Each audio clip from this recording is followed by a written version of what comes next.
Everybody ready? Okay. My name is Noah Gray. I'm the Chief Communications Officer for DC Fire and EMS. Behind me I have Acting Fire Chief Andre Edwards, who's going to brief alongside of our district partners, and then we'll take your questions. Good morning, everyone.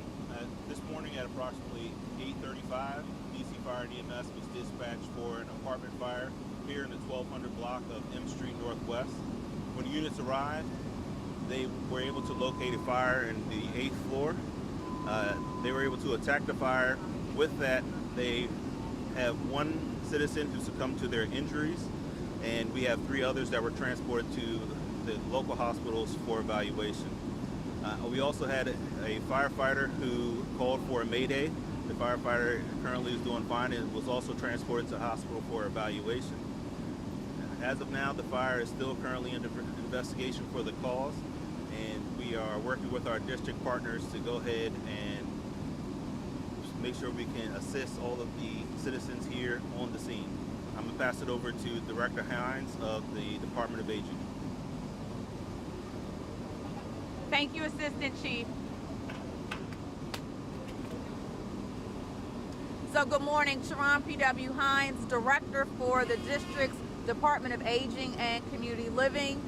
We are here on site with our sister agency partners, providing support to our seniors. Claridge is a senior building. We are also serving as a community dining site for our residents, as far as reunification for our residents, because those who had to be evacuated may have left their cell phone devices in their units. Department of Human Services is on site for reunification for any family, friends, community that are interested in reaching out to their loved ones. Our hearts go out to all who are impacted today by this fire, and I thank all of our agency partners who are here standing and supporting the senior residents of the District of Columbia. All right. We'll open up. Does anyone have any questions at this time? What makes this building is massive? What makes this building and fighting fires here difficult from any other building? So one of the issues or concerns that we have with the building of this size, we have a 10-story apartment building. It's also a senior living facility, and so with the number of elderly people that reside here, it could cause some concerns for us. So one of the main concerns outside of fighting the fire was also to go ahead and make sure that we can evacuate all the people that needed to be evacuated, and also go through the apartment building to make sure that everyone that was sheltered in places is tended to and being watched to make sure that any needs that they have are being met. How many units were affected by this fire? Right now we're going through the building to go ahead and do that evaluation. We don't have an exact number, and so we're working to get that information for everyone at this time. We've heard about previous issues at this apartment complex specifically. Have you guys responded to previous fires here? Are you aware that there's been incidents before this? Right now I can't speak on any previous issues that I'm aware of in this specific apartment building. Again, when we receive a 911 call for a fire, we go ahead and we make sure that we do everything that we can within our ability to address any issues as we find them and we arrive. I had trouble hearing you beginning, but from what I understand, the fire broke out in the 8th floor. There was one person rescued from that fire. The firefighter also was in distress, correct? So how many people are displaced? From what I understand, the senior citizens can be interact correct me if I'm wrong.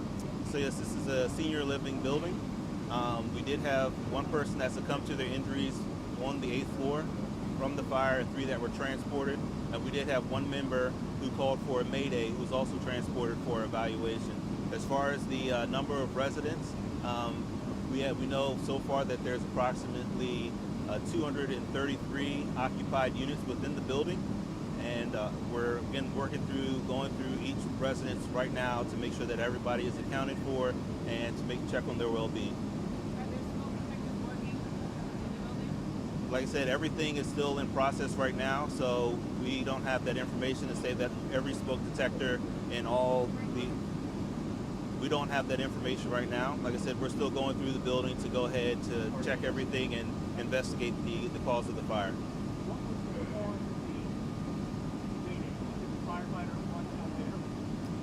The firefighter experienced an emergency, and it's typical for us to go ahead whenever there is any type of emergency.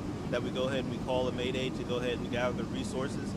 That firefighter did the right thing, called for the mayday, and was removed from the IDLH, the dangerous atmosphere that he was in, and was fine walking around. And like I said, he was transported to a local hospital for evaluation.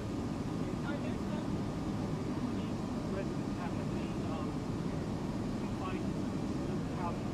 Maybe you can address that. Can you repeat your question? How many residents have to find housing this year, or they can? So the displaced residents will receive temporary housing through the Office of the Tenant Advocate, which is standard practice that we have in district government when we have displaced residents, particularly in our apartment units. I have a question for you also, this is very scary for someone that may have challenges moving or mobility issues. Can you do that? Like, how is that able to get people out, or what do they do if they have issues? So I can speak to that from personal experience. I have a Gulf War disabled veteran father who has mobility issues that walks with a cane. And so when he moved into his temporary housing, a senior building, we had to complete a form for additional assistance so that the fire department is aware as well. Because of the level of the fire alarm that was initiated today, there were additional parameters put in place as far as assisting those residents to get out of the building safely. As you can imagine, it takes a tremendous amount of effort to navigate and utilize all of our assets to make sure that our seniors were evacuated from the building as quickly as possible. DC News now, you have a question? do you know how many of your What's it? We have a question over here. apologies that you've already answered this question? I'm having a hard time hearing that. Can you speak to the victims or any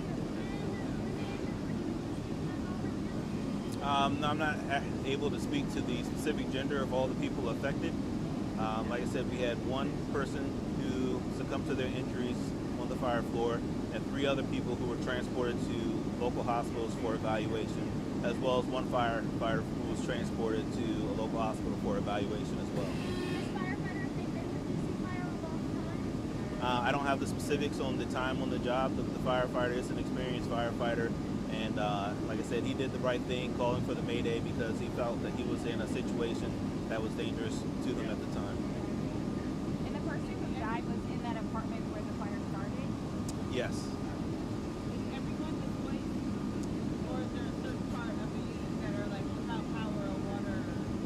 Like I said, they're still doing that evaluation. We can tell you that the people from the 8th floor, 9th floor, 10th floor were removed from their residence to go ahead and place them into the community room to make sure that they didn't have any issues with smoke inhalation. And then we have a number of people on the lower floors that are still sheltering in place.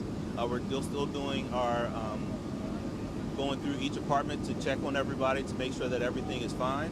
And from there, we'll be able to have a more concrete number of how many displacements after the evaluations have been taken care of. We'll do one more question. Anyone? All right, we'll make sure we provide you with updates as we get them, and we appreciate you being here and your time. Thanks so much. Thank you.